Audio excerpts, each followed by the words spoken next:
வணக்கம். All in one zone devotion சேனலுக்கு உங்களை அன்புடன் வரவேற்கிறேன். இன்றைக்கி நம்மளுடைய சேனலில் வைகுண்ட ஏகாதசி இல்லையா, இன்றைய தினம் மிகவும் அற்புதமான சிறப்பு வாய்ந்த நாளுங்க.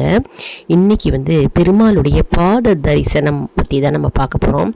அதாவது பாத தரிசனத்தை நம்ம முதலில் பார்க்க வேண்டும். அதாவது ஏன் முதலில் பார்க்கணும், எதற்காக பார்க்கணும் மற்றும் பாத தரிசனம் கோடி புண்ணியம் தரும் அப்படின்றத தான் நம்ம முழு விவரமாக பார்க்க போகிறோங்க. அதற்கு முன்னால் நம்முடைய சேனலை இதான் ஃபர்ஸ்ட் டைம் பார்க்குறவங்களா இருந்தாலும் சரி, சப்ஸ்கிரைப் பண்ணாமல் பார்க்குறவங்களா இருந்தாலும் சரி, நம்ம சேனலை சப்ஸ்கிரைப் பண்ணிக்கோங்க. கூடவே அந்த பெல் பட்டனை ப்ரெஸ் பண்ணிக்கோங்க. ஆல் என்கின்ற ஆப்ஷனையும் ப்ரெஸ் பண்ணிக்கோங்க. அப்போ தான் நான் போடுற வீடியோஸ்லாம் உங்களுக்கு உடனுக்குடன் நோட்டிஃபிகேஷனில் மிஸ் பண்ணாமல் தெரிய வரும். சரி, வாங்க நம்ம வீடியோக்குள்ளே போகலாம். அதாவது பொதுவாகவே எல்லா மாதத்துக்கும் ஒரு சிறப்பு இருக்குது இல்லையங்க. அதே மாதிரி ஒவ்வொரு மாதத்துக்கும் ஒரு சிறப்பு இருக்குது. அதே மாதிரி புரட்டாசி மாதம் அப்படின்னு எடுத்துட்டாலே பெருமாளுக்குரிய மாதம், பெருமாள் வழிபாடு மற்றும் பெருமாள் பூஜைக்குரிய மாதமாக கருதப்படுகிறது இல்லையா. அதே மாதிரி பெருமாளை நம்ம எப்படி தரிசிக்க வேண்டும் அப்படின்றத தான் பார்க்க போகிறோங்க. இப்போ நம்ம பெருமாளின் பாத தரிசனத்தை பற்றி பார்க்கலாங்க. அதாவது கோவிலுக்கு போன உடனே நம்ம பெருமாளை பாதத்தை முதல்ல நம்ம தரிசனம் செய்ய வேண்டுங்க. அதாவது முன்னொரு நாள் மகாபாரத போர் நடக்கிறதுக்கு முன்னால் என்ன ஆயிட்டான், துரியோதனன் கிருஷ்ணரிடம் போய் அவரிடம் உதவி கேட்க போனாராம். உதவி கேட்க போகும்போது கிருஷ்ணர் தூங்கி கொண்டிருக்கும் போது துரியோதனர் என்ன செய்தாராம், கிருஷ்ணருடைய தலை பக்கத்தில் அமர்ந்து கொண்டிருந்தாராம். அடுத்தது அர்ஜுனர் பகவான் கிருஷ்ணரை போய் பார்ப்பதற்கு வந்தாராம். அப்பொழுது அர்ஜுனர் என்ன செய்தாராம், பகவானுடைய பாதத்தில் அமர்ந்தாராம், பாதம் அருகில் அமர்ந்தாராம். இப்போ கிருஷ்ணர் கண் விழித்து பார்த்த உடனே கிருஷ்ணர் பாதம் அருகில் இருக்கும் அர்ஜுனரை முதலை பார்த்தாராம். அதனால் பாதத்தை தரிசனம் செய்யும் போதே அப்பொழுதே பாண்டவர்களுடைய வெற்றி உறுதியாகிவிட்டது. அதனால் அதிலிருந்து நம்ம கிருஷ்ணருடைய பாதத்தை முதலில் நம்ம தரிசனம் செய்தால் நமக்கு கண்டிப்பாக வெற்றி உண்டாகும் என்பது ஐதீகம். அதனால் பாத தரிசனம் நமக்கு வெற்றி உண்டாகும். அதனால் நம்ம எப்போவுமே கிருஷ்ணருடைய பெருமாளுடைய பாதத்தை முதல்ல நம்ம தரிசனம் செய்ய வேண்டுங்க. வீட்லேயும் உங்ககிட்ட கிருஷ்ணருடைய பாதம் இருந்ததுன்னா அந்த பாதத்துக்கு முதல்ல துளசி இலைகள் பூக்கள் நம்ம போட்டு அர்ச்சனை செய்து விட்டு அப்புறம் நம்ம கிருஷ்ணரை தரிசனம் செய்யலாம். அதனால் கிருஷ்ணருடைய பாதத்தை முதல்ல நம்ம தரிசனம் செய்ய வேண்டும். அது மிகவும் முக்கியமான ஒரு ஐதீகம்ங்க. இப்போ நம்ம எப்படி வணங்க வேண்டும் அப்படின்னு நம்ம பார்க்கலாம். அதாவது உங்கள் வீட்டில் பூஜை அறையில் பெருமாள் படம் இருந்தது அப்படின்னா நீங்கள் துளசியில் மாலை கட்டி பெருமாளுக்கு மாலையாக போடலாங்க. மற்றும் உங்கள் வீட்டில் துளசி செடி இருந்ததுன்னா துளசிக்கு தண்ணி ஊற்றணும். மறக்காமல் தினமுமே தண்ணி ஊற்றணுங்க துளசிக்கு. துளசி வழிபாடு அவ்வளவு சிறப்பு வாய்ந்தது. மற்றும் நம்ம என்ன பண்ணணும்னா தினமுமே துளசி தீர்த்தம் நம்ம உட்கொள்ளலாம் வீட்டில். மேலும் நம்ம நெற்றியில் திருநீறு அணிந்து விபூதி அணிந்து பின்னர் நம்ம பெருமாளை சேவிக்க வேண்டும். இப்படி செய்தால் நமக்கு கூடுதலான பலன்கள் கிடைக்கும். எப்பொழுதுமே சனிக்கிழமை தோறும் நம்ம கோவிலுக்கு சென்று முதல்ல தாயாரை தரிசனம் செய்த பின்னர் நம்ம பெருமாளை தரிசனம் செய்ய வேண்டும். சனிக்கிழமை தோறும் நம்ம கோவிலுக்கு சென்று நம்ம பெருமாளை தரிசனம் செய்ய வேண்டுங்க. பின்னர் கோவிலில் கருடாழ்வார் இருப்பாருங்க. கருடாழ்வார் சன்னதியில் கருடாழ்வாரை தரிசனம் செஞ்ச பிறகு பெருமாளை தரிசனம் செய்ய வேண்டும். பின்னர் ராமர், கிருஷ்ணர், ஆஞ்சநேயர், ஆண்டாள், நரசிம்மரை ஆகியோரை நம்ம தனித்தனியாக வணங்க வேண்டும். இதன் பின்னர் எல்லா தெய்வங்களையும் வணங்கிய பிறகு கொடிக்கம்பம் இருக்குங்க. அந்த கொடிக்கம்பத்தில் வடக்கு நோக்கி ஆண்களாக இருந்தால் மற்றும் பெண்களாக இருந்தால் எப்படி நமஸ்காரம் செய்யணும் அப்படின்னு பார்க்கலாங்க.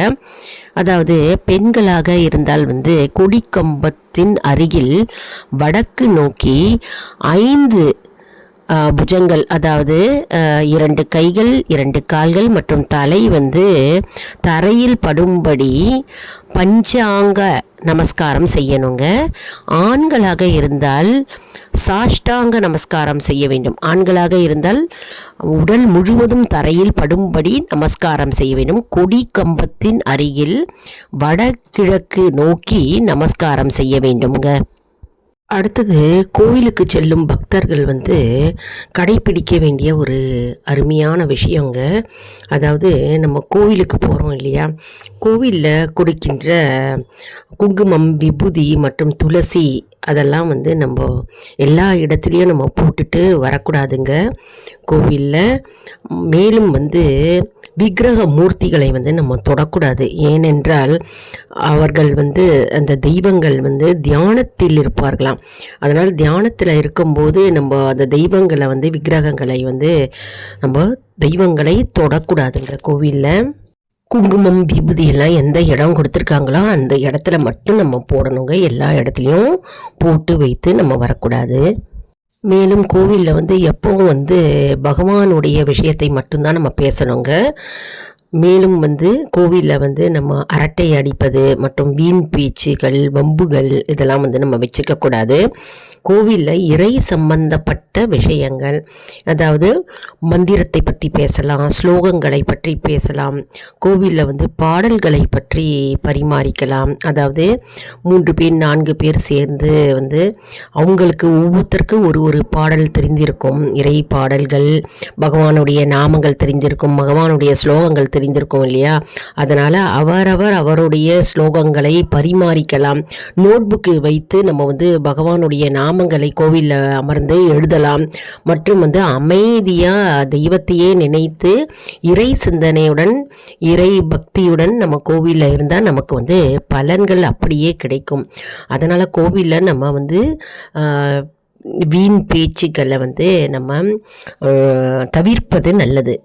மேலும் புரட்டாசி மாதத்தில் பெருமாளுக்கு நேர்த்திக்கடன் நிறைய பேர் செய்வாங்கங்க. அதாவது மாவிளக்கு போடுவாங்க, மற்றும் புரட்டாசி மாதத்தில் தளி போடுவாங்க, விளக்கு ஏற்றுவாங்க, நிறைய நேர்த்திக்கடன் செய்வாங்கங்க. அந்த நேர்த்திக்கடன்லாம் 3 பலனை தருவாங்க.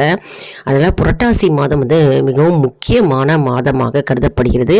மேலும் நாராயணா கோவிந்தா அப்படின்னு எப்பொழுதுமே என்னைக்குமே இறைவனுடைய நாமத்தை நம்ம சொல்லும்போது தினமுமே சொல்லி கொண்டு வந்தால் நம்முடைய சிந்தனை தெளிவாகும். வீண் குழப்பங்கள், பயங்கள், அச்சம், அதாவது தடைகள் எல்லாமே நீங்குங்க. மற்றும் நமக்கு வெற்றியே வருங்க. நமக்கு வெற்றி வாழ்க்கையில் வேணும் அப்படின்னா இறை நாமத்தை நம்ம எளிமையாக கூறலாங்க. அதாவது தினமுமே நாராயணா நாராயணா நாராயணான்னு 108 முறை நம்ம சொல்லிகிட்டே வரலாம். கோவிந்தா கோவிந்தா கோவிந்தான்னு தினமுமே 108 முறை சொல்லிகிட்டே வரலாமுங்க. மற்றும் ஓம் நமோ நாராயணா, மாதவா, கோவிந்தா, கேசவா, ஸ்ரீஹரி அப்படின்னும் இந்த நாமத்தையும் நம்ம 108 முறை நம்ம சொல்லிகிட்டே வந்தால் நமக்கு பலன்கள் ஏராளமாக நமக்கு கிடைக்கும். மற்றும் வெற்றி, நமக்கு எல்லா செயல்களையும் வெற்றி உண்டாகுங்க. பகவான் நம்முடைய கூடவே நம்மை பாதுகாக்கும் கவசமாகவே இருப்பார். அதனால் இறை நாமத்தை எப்பொழுதுமே நம்ம கூறிக்கொண்டே வந்தால் நமக்கு பலன் ஏராளம். இன்று வைகுண்ட ஏகாதசி இல்லையா, நம்ம இன்னைக்கு கோவிந்தா, கேசவா, மாதவா, ஸ்ரீஹரி, நாராயணா அப்படின்னு நம்ம 108 முறை இன்னைக்கு பகவானுடைய நாமத்தை உச்சரிக்கலாங்க. மற்றும் ஒரு நோட்புக்கு எடுத்து உங்களுடைய வேண்டுதல்கள் என்ன அப்படின்னு நீங்கள் நினைவு கொண்டு நீங்கள் அந்த வேண்டுதல்களை மனதார நினைத்து பகவானிடம் வேண்டிக் கொண்டு ஒரு நோட்டில் ஓம் நமோ நாராயணா போற்றி, ஓம் நமோ நாராயணா போற்றி, ஓம் நமோ நாராயணா போற்றின்னு 108 முறை நம்ம இன்னைக்கு எழுதலாம். இறை நாமத்தை எழுதலாம். எழுதி நம்ம எப்போ கோவிலுக்கு போகிறோமோ அந்த கோவிலில் நம்ம அந்த புத்தகத்தை சமர்ப்பிக்கலாங்க. வேண்டுதல்கள் அப்படியே நிறைவேறும். மேலும் புரட்டாசி மாதத்தில் நம்ம வந்து நாணயங்கள் ₹1 அல்லது ₹2 நாணயங்கள் இருக்கு இல்லையா, காசுகள். அந்த காசை வந்து ஒரு வெள்ளை துணியை வந்து மஞ்சளில் நனைத்து அந்த துணியில் வந்து முடிச்சாக கட்டி நம்ம பிரார்த்தனையை அதில் வைக்கணுங்க. என்ன வேண்டுகிறீர்களோ அந்த பிரார்த்தனையை வேண்டிக் கொண்டு அந்த முடிச்சு போட்டு நம்ம பூஜை அறையில் பெருமாள் பாதத்தில் வந்து நம்ம வைக்கணுங்க. பெருமாள் பாதத்தில் வைத்து நம்ம பின்னர் நம்மளுடைய வேண்டுதல்கள் பிரார்த்தனைகள் நிறைவேறிய பிறகு நம்ம வந்து கோவிலுக்கு போகும்போது, பெருமாள் கோவிலுக்கு போகும்போது நம்ம வந்து அந்த முடிச்சு வச்சுருக்கோம் இல்லையா, மஞ்சள் துணியில் கட்டி வச்சுருக்கிற முடிச்சை வந்து நம்ம கோவில் உண்டியலில் வந்து செலுத்தலாங்க நம்ம பிரார்த்தனைகள் முடிந்த பிறகு. அதனால் இது அற்புதமான பிரார்த்தனை வேண்டுதல்கள்ங்க. புரட்டாசி மாதத்தில் வந்து நமக்கு பலன் ஏராளமாக கிடைக்கும். மற்றும் எப்பொழுதெல்லாம் உங்களுக்கு பிரச்சனைகள் வந்து தீராத பிரச்சனைகள் இருக்குது, துன்பங்கள் இருக்கிறது அப்படின்னா நீங்கள் வந்து பெருமாளை மனதார நினைத்து சனிக்கிழமைகளில் வந்து உங்கள் வீட்டு பூஜை அறையில் பெருமாள் படம் இருக்கிறது என்றால் நீங்கள் வந்து இதே போன்று ₹1 நாணயத்தை எடுத்து வெள்ளை துணியை வந்து ஒரு சின்ன வெள்ளை துணி கட் பண்ணிக்கோங்க. மஞ்சள் பொடியில் மஞ்சளை நனைச்சிக்கோங்க.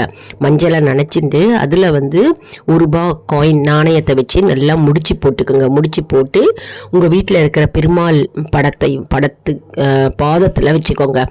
அதாவது உங்களுடைய பிரச்சனைகள் உங்களுடைய பிரார்த்தனைகளை வேண்டிக் கொண்டு பெருமாள் பாதத்தில் வைத்து விடுங்கள். உங்களுடைய பிரார்த்தனைகள் எல்லாம் நிறைவேறிய பிறகு பெருமாள் கோவிலுக்கு சென்று அதை வந்து உண்டியலில் சமர்ப்பிக்கலாம்ங்க. கண்டிப்பாக உங்களுடைய பிரார்த்தனைகள் அனைத்தும் நிறைவேறுங்க. நல்லதே நடக்கும். எப்பொழுதும் நம்புங்கள், நல்லதே நடக்கும். அதனால் எப்பொழுதுமே வந்து நம்பிக்கை அவசியங்க. எந்த செயல் நீங்கள் செஞ்சாலும் சரி, மந்திரம் சொன்னாலும் சரி, நீங்கள் வந்து ஸ்லோகம் சொன்னாலும் சரி, பாடல்கள் பாடினாலும் சரி, நம்ம வந்து பக்தியுடனும் ஒரு மனதுடனும் நம்பிக்கை வைத்து நம்ம செஞ்சாக்க அதற்கு வந்து பலன் ஏராளம்ங்க. அதனால் நம்பிக்கையை வந்து நம்ம கண்டிப்பாக வைக்க வேண்டும்ங்க.